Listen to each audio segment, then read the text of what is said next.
Hi there. I'm Lori. 1 week before our anniversary, I found out my husband was secretly planning to divorce me. Not just that, he was trying to take everything, the accounts, the house, even my name on the paperwork. So I filed first and froze everything. But that was only the beginning. Because what do you do when the person you trusted most not only wants to leave, but wants to ruin you quietly behind your back? And what happens when you find out your entire marriage may have been part of the setup? Friday nights used to feel like home. Not because of anything extravagant, just small, silent comforts. A warm apartment tucked above a quiet street in West Seattle, the faint smell of takeout, and jazz humming low through our speakers. That night was no different. Or at least it wasn't supposed to be. Jerome had picked up dinner from our usual Thai place. He plated it like he always did. Extra basil for me, double rice for him. He made a show of lighting a candle, something he rarely bothered with. "Figured we could do a little vibe tonight," he joked, brushing his fingers down my spine as he passed behind me. I smiled, but something about the way he touched me felt rehearsed. I sat on the couch with my wine glass resting loosely in my hand, watching him from the corner of my eye. The Jerome I knew wasn't exactly Mr. Romance. He showed affection in functional ways, fixed things, paid bills, set the thermostat to my side of comfort. But this version of him? This was a man trying to soften a blow he hadn't delivered yet. "So," he said casually, taking a seat across from me, "I was thinking we should probably, get all our ducks in a row, just in case." "In case of what?" I asked, keeping my voice light. "Well, IRS season's coming," he shrugged. "And with everything going on lately, tax law changes, audits hitting folks left and right, I think we should make a full list. Joint accounts, individual accounts, passwords, backups, emergency contacts. Like a couple should." That made me blink. Jerome didn't talk like that. He hated tax season, hated paperwork, hated even thinking about the IRS unless it involved an automatic withdrawal and silence. "Since when do you care about emergency planning?" I tilted my head, keeping my tone even. He laughed too easily. "Babe, I care about you, and I just want us both protected. One of my guys at the firm got hit hard. Turns out his wife had some offshore stuff she didn't even know about. They both got flagged. Nightmare." My gut twitched. I hadn't done anything wrong. But the way he said it, it was as if he needed me to believe I had. He leaned in, placing a hand over mine. "I trust you, Lori. I do. That's why I want to do this together." I pulled my hand back slightly, not out of anger, but to gather my thoughts. Something about the timing. It was late October, and Jerome never started conversations like this unless there was an underlying motive. I scanned his face, the little twitch at the corner of his mouth when he mentioned protection. His lips were smooth, his tone low and careful. Too careful. The rest of dinner passed in fragments. Him steering the conversation back to Halloween plans and a new show we could binge. Me nodding, chewing, swallowing my suspicion alongside every bite. Later that night, as he showered, I sat at my laptop. I knew better than to confront him head-on. Not yet. I'd seen enough red flags in my life to know when to play dumb and when to prepare. I opened our financial folder.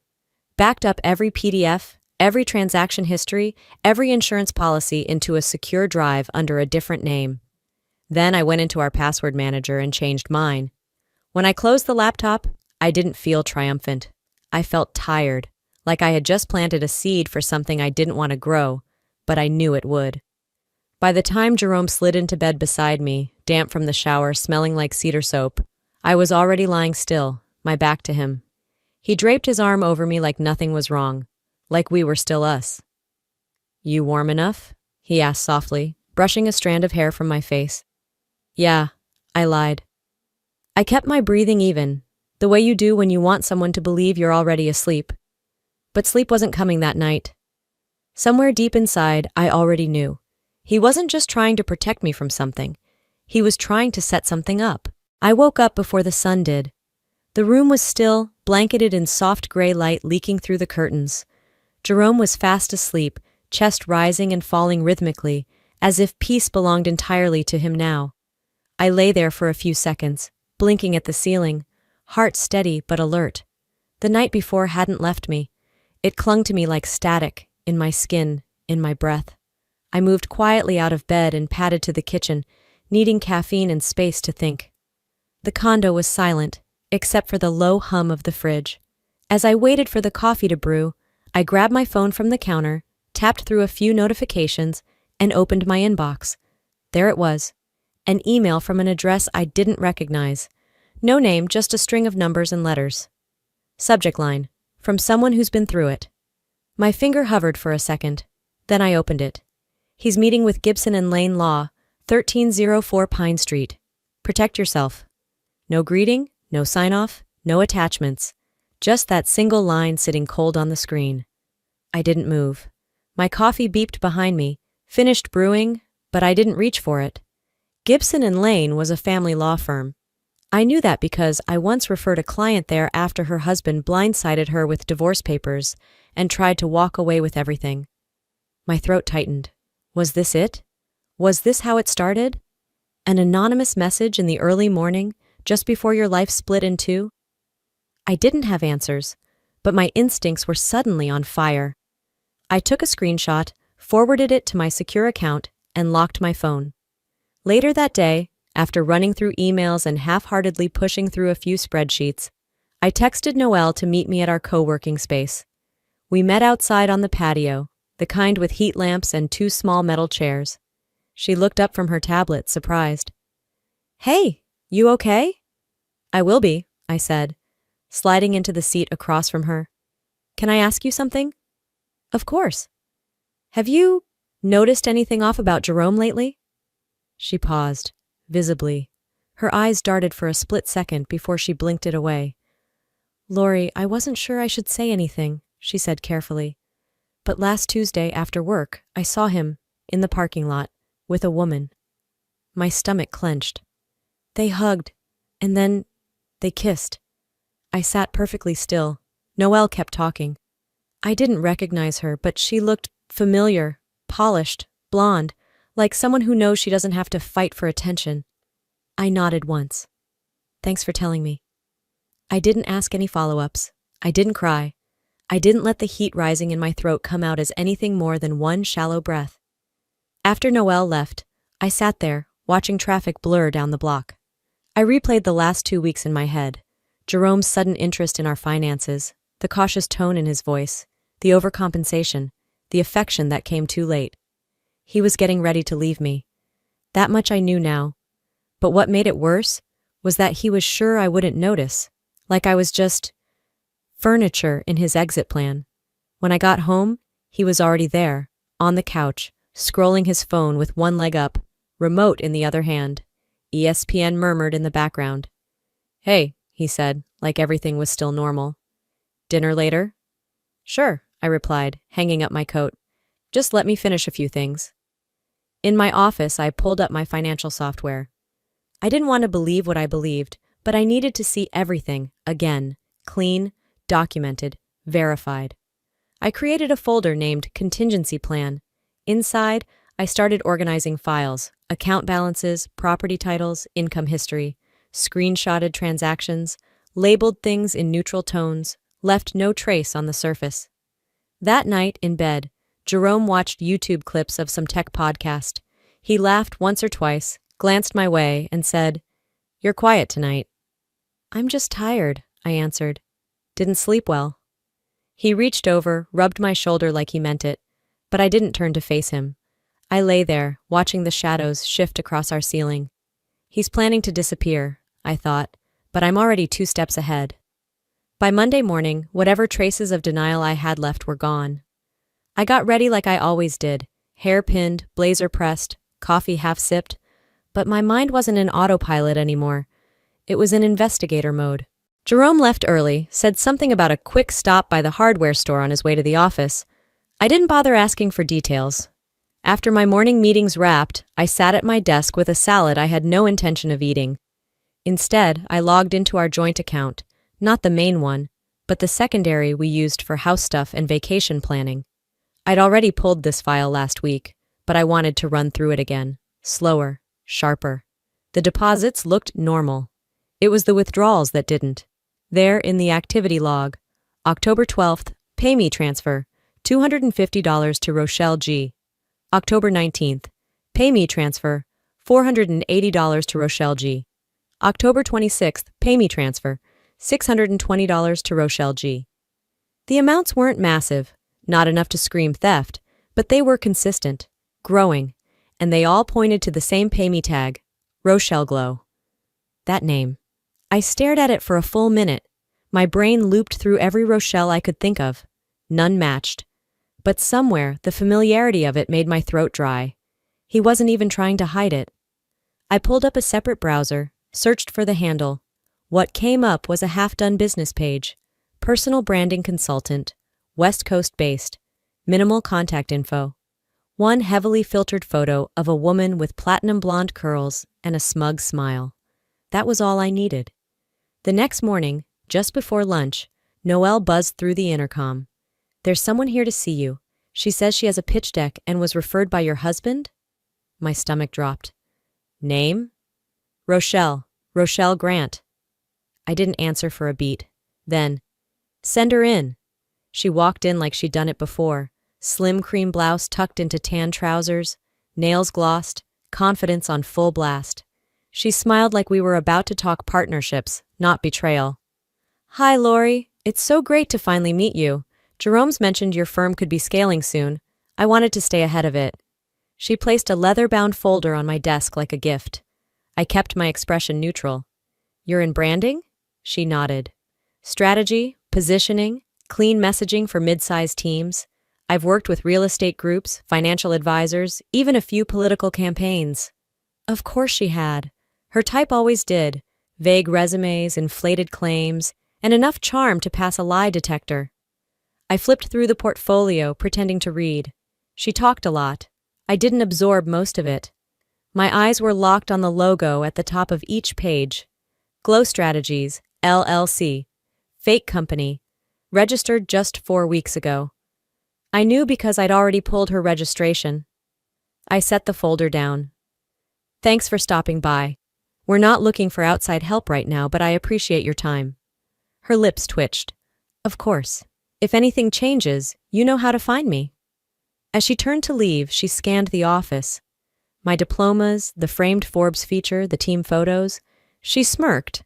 Not wide, just enough to sting. "You've built something really solid here," she said. "Must be nice, knowing who's got your back." I didn't respond. I watched her go, then walked to the window and shut the blinds. Back at my desk, I closed my eyes for a beat. I let the fury settle somewhere quiet. Then I opened a new folder in my secure drive, Case File Contingency. Inside, I exported every bank record from the past 6 months, scanned Jerome's linked accounts, and tagged every Rochelle G transaction in red. I wasn't just mad anymore. I was methodical. Her portfolio sat at the edge of my desk, and something about the last page caught my attention. An email domain, Glow Strategies, biz. I typed it into a lookup tool. It was tied to a dummy LLC registered last month. No real business activity, no clients. Just a name and a P.O. box. Sloppy. So incredibly sloppy. "You're laundering love with my money, Jerome," I whispered. "And you think I won't fight back?" I filed everything, renamed the folder again, Phase 1 Rochelle. Rochelle walked out smiling, but she didn't realize she had just walked into a war room. By Thursday, the weather had shifted in Seattle. Gray clouds thickened above the sound, and the wind bit sharper against my coat as I left work. The city always felt a little more honest when it was damp. That kind of gloom didn't pretend to be anything it wasn't. Neither did I anymore. Dinner that night was roasted chicken, store-bought, and a half glass of Pinot Noir. Jerome came home humming like a man without a care in the world. He kissed the top of my head, complimented the scent in the kitchen, and sat across from me with his usual ease. Halfway through the meal, he reached into his work bag and pulled out a manila folder. "Oh, meant to give you this yesterday," he said. "Just some paperwork my accountant mentioned. End-of-year stuff. You don't have to deal with it tonight." I raised a brow. "You sure?" "Yeah," he shrugged. "Just toss it on your desk. I'll walk you through it later." Then he pivoted to something about a cabin weekend in Leavenworth. Fall colors, hot cider, getting away from emails for a while. I nodded, smiled, made a soft joke about us needing a break. But the moment he turned toward the dishwasher, I slipped the folder into my bag. That night, I didn't open it. I tucked it beside my laptop and instead reread Rochelle's LLC filings twice. The name had stopped stinging, but the stupidity of the plan? That was still fresh. It wasn't until Friday morning, between back-to-back Zooms, that I remembered the folder. I grabbed it without thinking, assuming I'd skim and trash it like most things Jerome forwarded without context. But when I opened it, the breath left my lungs. There it was, a property transfer agreement, page after page of legalese, boilerplate until it wasn't. In one signature block, my name appeared, twice, except I had never signed this. I flipped the page, dated 3 days ago, a clause moving joint assets, including the condo, into Jerome's name alone, under a so-called marital restructure for tax purposes. I stared at the pre-filled signature. It was clean, identical to my digital one. I recognized it because I'd used it 3 years ago when we refinanced the mortgage. The spacing, the slant, it was exact. My fingers went ice cold. This wasn't some tax prep oversight. This was a forged document. And worse, it had been slipped into a file labeled Q4 Budget Notes, part of the stack I reviewed weekly. He was counting on me scanning it quickly, signing it automatically. He was playing on my schedule, my routine. I double-checked the file's metadata. It had been modified on a different laptop. I checked the IP. His office. He didn't even bother masking it. "You absolute coward," I whispered. I sat back in my chair and exhaled slowly. In the reflection of my monitor, I didn't see fear. I saw fire. This wasn't sloppy, it was strategic. He was trying to shift our shared life onto paper he could control, one document at a time. And I was done playing catch-up. That night, I didn't say a word at dinner. Jerome talked about a new hire at his firm, a server crash, and how he might need me to help him prep a few things for an upcoming audit. I just nodded, refilled his water, and made a mental note of every sentence he tried to plant. Before bed, I left the same folder on the kitchen counter, untouched, unbent, and pristine. When he noticed it, he raised an eyebrow. "Did you get a chance to look?" I smiled. "We'll talk soon," he grinned. "Good. Figured we could just knock it out quickly." "Sure," I said, "soon." But my mind was already drafting emails. I would have my lawyer by Monday. I would not only reject the papers, I'd expose them. Inside, my fury wasn't hot anymore. It was glass-sharp, cold, and controlled. He thought he'd win this on paper. But paper can cut. I wasn't ready to confront him yet, but I was done pretending not to see what he was doing. Friday evening arrived like a deep exhale. The condo was quiet, humming with the usual comfort of routine, the faint scent of lemon from a recently cleaned kitchen, the low purr of the dishwasher, and the dim light bouncing off the hardwood floor. I poured myself a glass of Malbec and settled onto the couch, needing a moment that wasn't saturated with legalese and lies. I hadn't decided how I'd move next, but I knew I'd be moving. "Alexa, play Last Request," I said casually, expecting my usual playlist, Miles Davis, Norah Jones, something soft. Instead, the speaker clicked, and Jerome's voice filled the room. "She won't see it coming, trust me. She's never looked at the backup account." My spine stiffened. The wine glass hovered in midair, frozen halfway to my lips. "What did you just say?" I whispered. Not to anyone, just to the air. Jerome's voice continued, casual and low, like he was confiding in someone too comfortable. I didn't breathe. I set the glass down, heart thrumming like a drum against my ribs. "Alexa," I said slowly, "what recordings are saved?" The AI responded with a mechanical sweetness. "There are 3 voice clips saved in the last 7 days. Would you like to hear the most recent?" I hesitated. "Yes." The speaker clicked again, and this time it wasn't Jerome.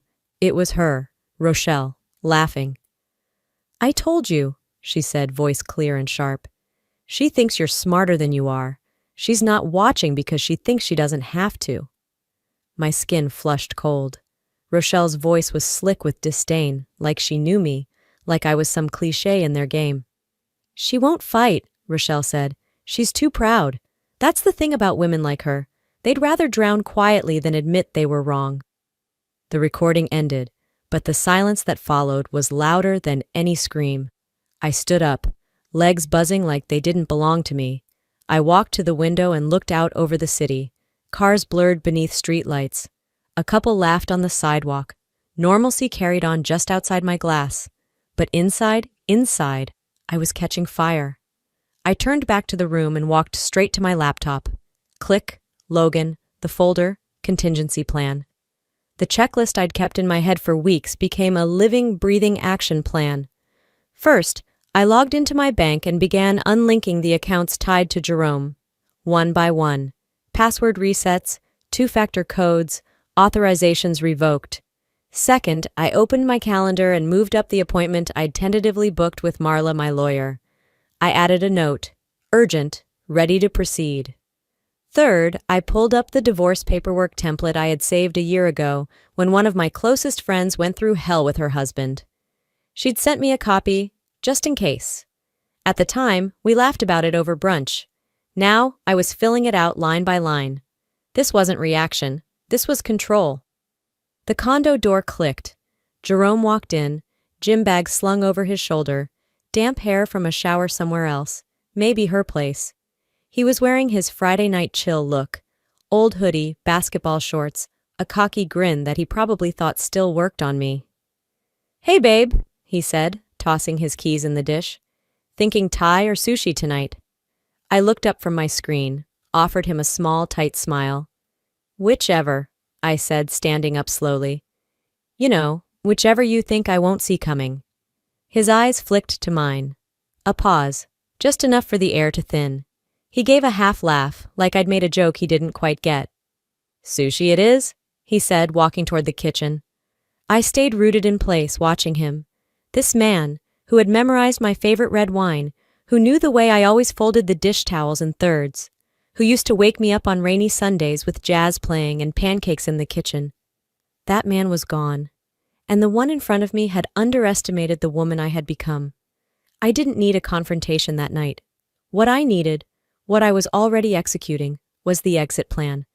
Because while he was planning betrayal in whispers, I was documenting every one of his moves in broad daylight. And Alexa, sweet accidental witness that she was, had just handed me the proof I didn't even know I needed. He didn't know it, but the countdown had started, and I would move faster than he ever expected. By Monday morning, the Seattle rain had returned, drizzling soft and steady, coating the windows of my office like a veil. It should have been a normal start to the work week. Instead, the atmosphere felt off the second I stepped out of the elevator. People weren't chatting, they were whispering. A junior associate from marketing passed me in the hallway and forced a too-tight smile. A paralegal I'd mentored last year suddenly looked very interested in her coffee when I walked by. The tension wasn't loud, it was heavy. Noelle found me before I could even reach my office. "Hey," she said, glancing over her shoulder before pulling me into the glass-walled conference room. "I didn't want to say anything, but you should know something." I blinked. "Say it." She hesitated, then pushed out a breath. "There's a rumor. It's spreading fast. People are saying you've been funneling client funds into your personal account, that you're about to be investigated." I stared at her. Where is this coming from? Her expression told me what her mouth couldn't. "Jerome," I said quietly. She nodded once, looking pained. "He's been calling people." Quietly. He mentioned the firm might want to distance itself, just in case something goes public. For a moment, I couldn't move, couldn't even blink. Then I did what I always do, straightened my spine, lifted my chin, and swallowed the fire building in my chest. "He's trying to kill me professionally before I can take him down," I muttered. Noelle touched my arm. "What are you going to do?" "Handle it," I said, already turning toward my office. "Exactly the way he hopes I won't." Before noon, I got the call that confirmed it. "Lori," said the voice on the other end, Mr. Fairchild, one of our firm's biggest investors. His tone was cool, professional, but not warm. "I need to ask you something directly." "Of course," I said, heart thumping. "I've heard chatter, about you, about the SEC possibly looking into your accounts. I need to know, do I have a problem here?" My fingers tightened around the phone. No, you don't. But you might want to start asking Jerome Keller what he's been doing with joint accounts, and who's on the other side of those transfers. He paused. That's not an answer, Lori. I understand. You'll have a complete file by end of day, transparent, time-stamped, and legal. And if I were you, I wouldn't make any sudden moves until you've read it. He didn't agree. But he didn't hang up either. By late afternoon, I was in Marla's office downtown, spreading out printed records across her marble table. Bank statements, Rochelle's LLC filings, timeline logs from Alexa, the transfer document Jerome forged with my copied signature. She scanned the pile, face unreadable. Then she looked up, eyes sharp. This isn't just defamation, she said. It's targeted character assassination. He's creating legal smoke so you choke on it before you can light your match. I nodded once. Then we burn it all down. Marla slid a form toward me. We start with a cease and desist. Then we move into a defamation countersuit. If he pushes back, we go nuclear. Fraud, identity misuse, asset manipulation. I signed it without hesitation. Draft the press statement too, I added. He wants to ruin my name before court can hear me. Let's make sure if he leaks anything, I'm not scrambling to mop up his lies. The pen felt steady in my hand. By the time I got home that night, the sky was dark, and my mind was clearer than it had been in weeks. I didn't even take off my coat before opening my laptop and typing one line into a new email. The subject was blank. The message was simple. Your lies won't save you. I hope you have good counsel. I clicked send and shut the lid. No emotion, no rage, just fact. Then I poured a glass of water, lit a single candle on the counter, and looked out over the city. From this height, the traffic below looked organized, flowing in patterns. I wondered if Jerome had thought I'd just spiral, fall apart quietly, take the hit. He didn't realize I'd been quietly rebuilding behind his back. He wanted a war? He'd just gotten one. I was done cleaning up his messes. Now he'd have to survive mine. Friday arrived with a tension so sharp, it felt like walking barefoot across glass. I hadn't slept much the night before. My mind kept cycling through every document, every file, every move Jerome might try next, but not once did I imagine what would come with the morning courier. A knock at the door. I was in my office at the firm, coffee halfway to my lips when Noelle peeked in. Delivery for you, she said, tone flat. From a law firm, Berkowitz something. My stomach didn't drop, it locked. I took the manila envelope, peeled back the flap, and read the cover page. Motion to investigate financial misconduct, filed on behalf of Jerome Keller. The pages that followed were a masterclass in fabricated lies, falsified account statements, edited Excel files showing fake transactions from my name to shell companies. Even timestamps that had clearly been manipulated. I flipped through them fast, heart steady. I wasn't panicked. Not this time. I was insulted. He wasn't trying to win. He was trying to ruin me. By the time I sat across from Marla that afternoon, she'd already reviewed most of it. Her eyes were blazing. This is war, she said, and he's trying to torch your credibility before discovery even begins. I slid the entire packet toward her. Then let's fight like we mean it. We didn't waste time. Marla called in Taryn, a forensic analyst we'd worked with before. Smart, quiet, lethal with metadata. Give me 2 hours, Taryn said, flipping open her laptop. I'll find out how sloppy he really got. Back in my office, I texted Noelle. Reschedule everything after 3 p.m. I'll be in court. When I returned to Marla's conference room, Taryn had her answer, and the grin of someone who'd just caught a rookie mistake. He duplicated your signature from a 2020 refinance agreement, she said. Didn't even flatten the signature layer. It's digitally identical, same vector coordinates. Copy, paste, name changed. Sloppy. I stared at the screen. That refinance doc had sat quietly in a secure folder for years. The fact that he still had access meant he'd been preparing this for months. He thinks I'm just emotional, I said. He forgot who handled our audits. We've got enough, Marla said, snapping her briefcase shut. Let's bury him. By 4, we were standing in the chambers of Judge Elaine Weston at the Seattle courthouse. The room was cold, but the air buzzed with tension.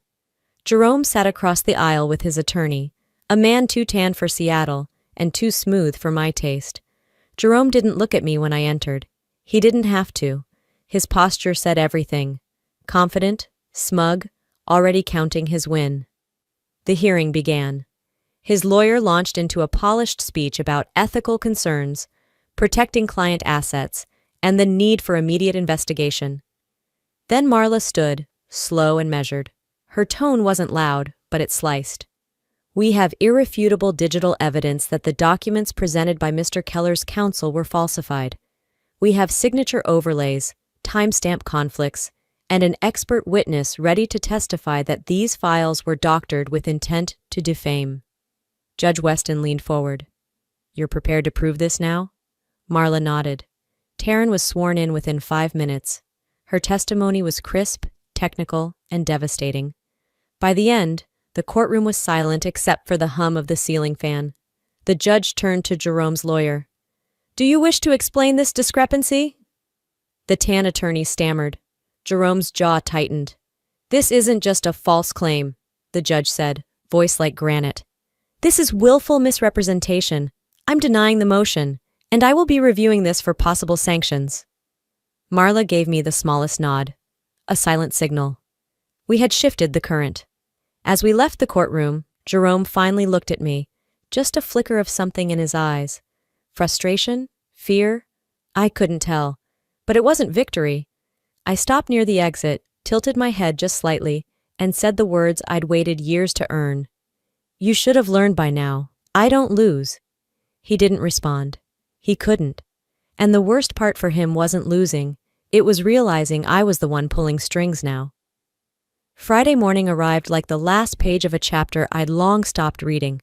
The clouds hung low over Seattle, brushing against the courthouse windows like they, too, were waiting for closure. Inside, the atmosphere was quieter than before. No reporters, no camera flashes, just the hum of tension in the air.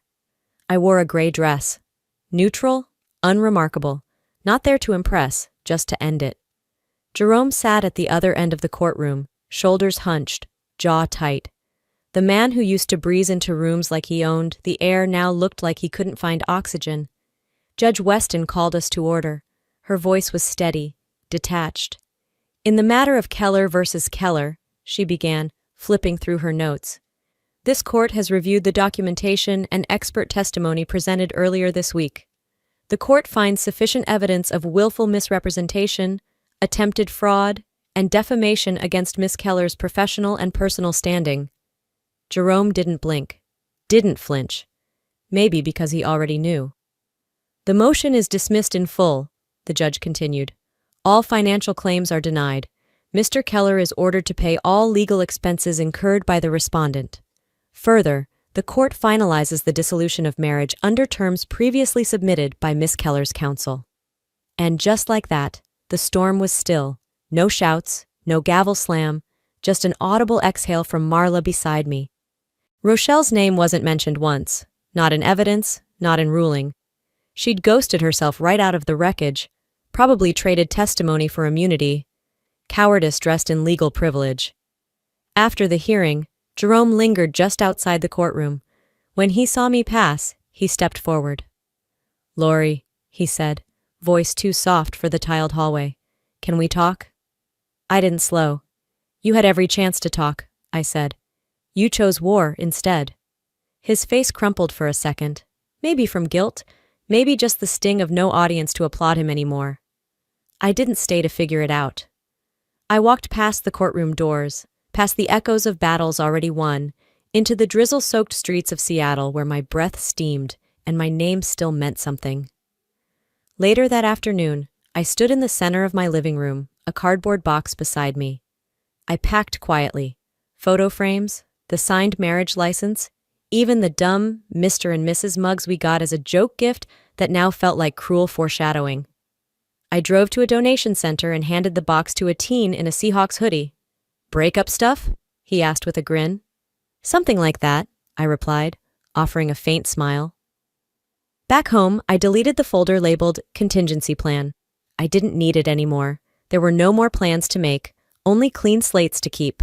I opened my banking app and confirmed all joint accounts had been permanently closed.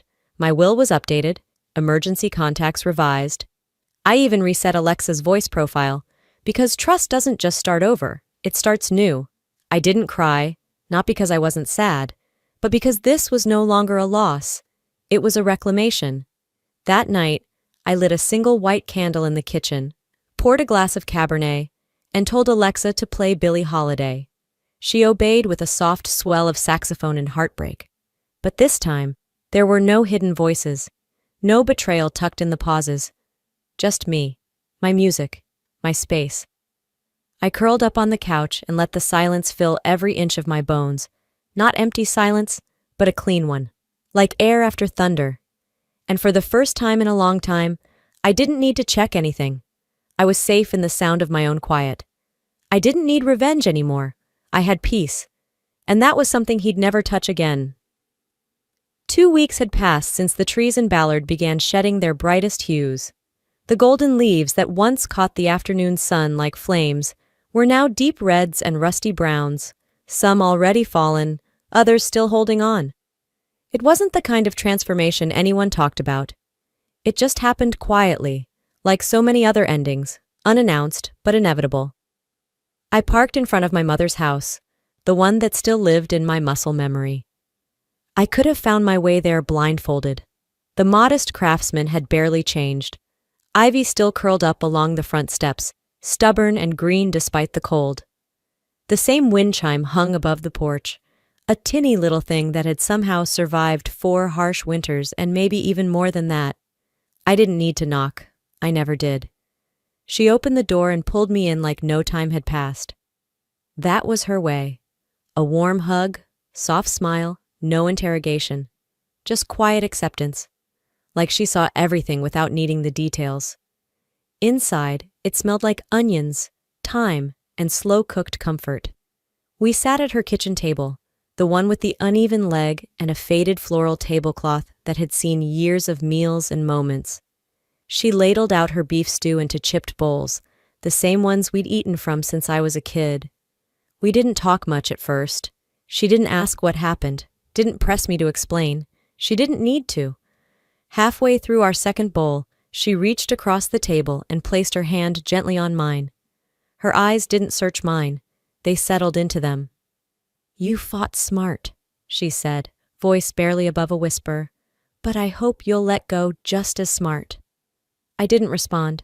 Not because I didn't agree, but because some truths don't need to be echoed. She gave my hand a little squeeze before pulling back. "You came out of this more you than before." That one hit different.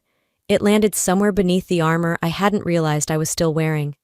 My throat tightened, not from grief or anger, but from something quieter. Release, maybe. The kind of emotion that doesn't demand attention but simply arrives. Later, we stood side by side at the sink, washing dishes like we used to. The routine felt grounding, familiar. She handed me a rinsed plate and said casually, "You going back to the firm?" I shook my head slowly. "I don't think so. I want to build something smaller, something that feels like mine." She just nodded, like she'd already made peace with the answer before I even gave it. The drive home was quiet, no music, no podcast, just the hum of tires on pavement and the occasional whisper of wind through the vents. When my phone buzzed, I hesitated. Finally, I pulled over and checked the message. "Noelle, you heard what happened to Jerome?" I stared at the screen. My thumb hovered, then tapped to reveal the rest. "Noelle, he got dropped from both advisory boards. Something leaked. The clause in his contract kicked in. Reputation risk." There was a pause. Another buzz. "Noelle, also, Rochelle moved to Florida. She's working with some dating coach influencer now. Swear to God it's real. You can't make this up." I didn't laugh. There was no satisfaction in it. No victory lap. Just silence. I'd learned something. You can't keep breaking people and expect to stay whole. You leave enough wreckage behind, eventually you end up walking on shards. That wasn't karma, it wasn't revenge. It was physics, cause and effect. The next morning, I brewed my coffee slowly. Didn't check my phone, didn't scroll. I stood by the window and watched Seattle stretch awake under a cloudy sky.